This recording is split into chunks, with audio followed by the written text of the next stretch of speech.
Étienne Tshisekedi marchant entouré d'une foule en délire et escorté par des soldats, les dernières images du leader de l'UDPS peu avant son arrestation. En effet, alors qu'il était proche de la primature, le siège du Premier ministre, l'armée et la police sont intervenus. Gaz lacrymogène, rafales d'armes automatiques, blindés qui foncent dans la foule, tout s'est passé très vite.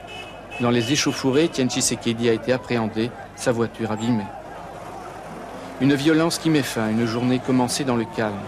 En effet, bravant l'état d'urgence, des groupes de jeunes ont sillonné ce matin le centre de Kinshasa. Nous ne troublons pas l'ordre public. Nous sommes en train de manifester, de soutenir le Premier ministre légal, légitime, effectif et populaire. Mais vous ne craignez pas une répression de la part de la DSP, par exemple? Mais s'il y a répression, mais il faut demander à ceux qui veulent instaurer cette répression. Nous exprimons notre liberté. Ce sont les libertés prévues par la Constitution.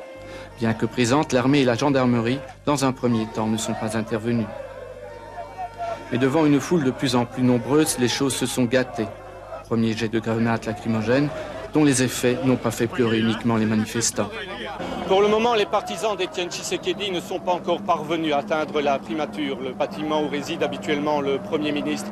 En effet, les forces armées zaïroises et la police sont bien décidées à les empêcher d'y arriver. Une armée qui a bouclé tout le périmètre du quartier des ministères. Parmi ceux qui ont pu passer à travers les mailles du filet, un ministre de Tshisekedi. Il vient de nous dire que les ministres n'ont pas accès. Vous ne pouvez pas rentrer alors? Vous allez faire quoi maintenant? Nous attendons que le Premier ministre arrive. Et vous croyez qu'il va pouvoir arriver jusqu'ici? Bien sûr. Ah, d'accord.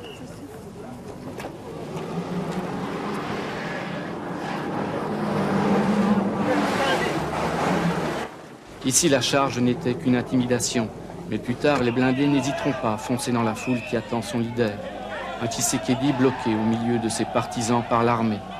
Un face-à-face de plus d'une heure avant que le dirigeant de l'UDPS ne décide de continuer à pied. Son but, prendre possession de la primature, symbole des attributs du Premier ministre. Et aujourd'hui, Étienne Tshisekedi n'y est pas arrivé.